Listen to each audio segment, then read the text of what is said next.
If you follow world politics, I'm sure you're aware of the devastating things happening in Russia or Palestine. If you follow American politics, I'm sure you've seen the news that they've had their regular meeting about the host of SNL.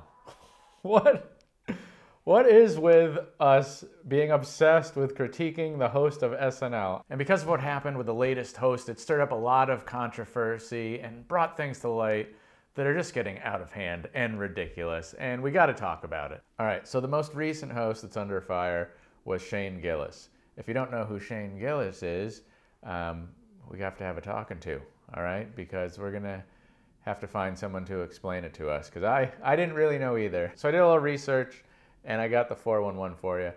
Basically, he was cast in SNL in 2019, and before he even got on the show, some trolls went through his hundreds of hours of podcasts and found some controversial statements. And there was headlines saying he was racist and homophobic.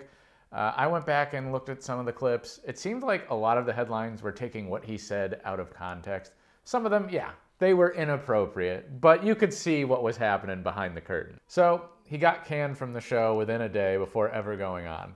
And so him hosting SNL this week was kind of a huge deal, right? It's like saying this is his triumphant return. Like if I was in Shane's position, dude, what a great opportunity to show my best stuff. You knocked me down at my highest moment and I came back like the Phoenix. What a freaking awesome comeback story, right? I would kill to be in Shane's position to be hosting this past weekend.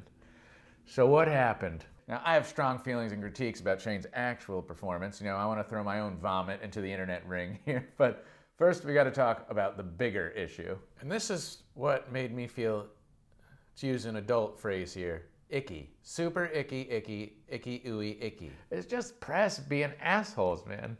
I went through the headlines. You look it up. Shane Gillis bombed. Shane Gillis was awful. Shane Gillis is the worst thing to happen to SNL since SNL, right? Then you go and look at the comments on the videos, and every comment is like, Shane Gillis is hilarious. This is the best host I've seen in years. Like, these two things cannot be true at the same time, all right? Like, if you didn't like it, that's fine. But to say he bombed, nah, dude.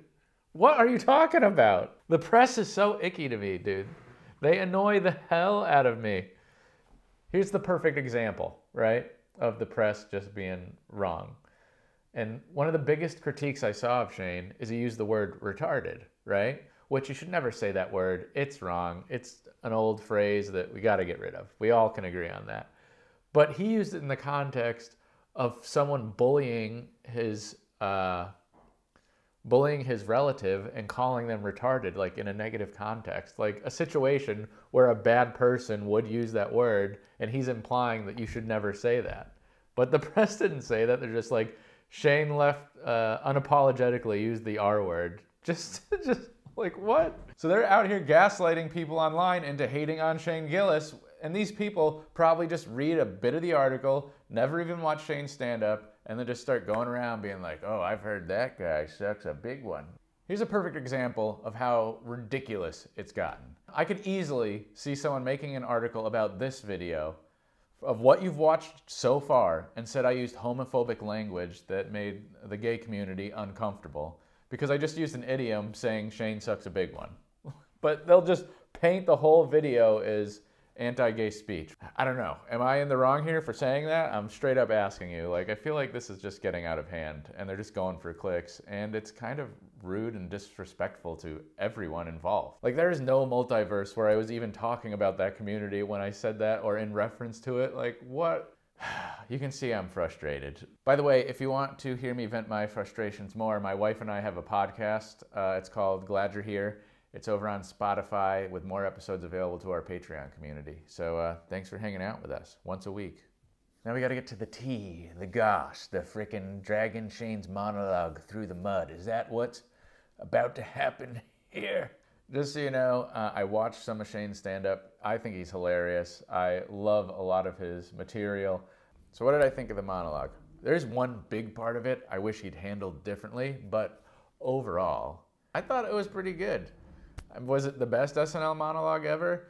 The only reason I'm saying no is Shane himself said it in the monologue by admitting a couple times jokes didn't land as well as he thought he did, which I felt because y'all know I do stand-up as well. And when he said that, I was like, what are you talking about? You got a plenty good laugh there. Like, keep it going, buddy. They're loving you. So if I was Shane, I would be nothing but proud and ecstatic with how it went. I thought it was awesome. He's got nothing to worry about there. If you haven't seen his specials, you gotta check them out. Okay? But like I said, I had a critique. Big boy Alex has to get in the big boy chair and tell the big boy truth here. All right, everyone else, you can stay in the room because this is just a private thing between me and him. You want some juice, Shaney? You want a cookie? You good? You ready? All right. Dude, why didn't you talk about getting fired more? There's so much room there for comedy. You're the underdog in the story. I would have loved if you took a deeper dive into getting fired and had some really strong material about it, but you just had a couple lines which were hilarious. The performance was great as is, but just knowing how talented you are as a comedian, I really wanted to dive in and see what you had to say about it. I don't know if SNL told you not to or what, but I think it was a missed opportunity, and I'd love to hear a strong 3 or 4 minutes on it. I know you got it in you. Thanks for listening to some doofus from New England rattle on about some guy you probably didn't even know existed.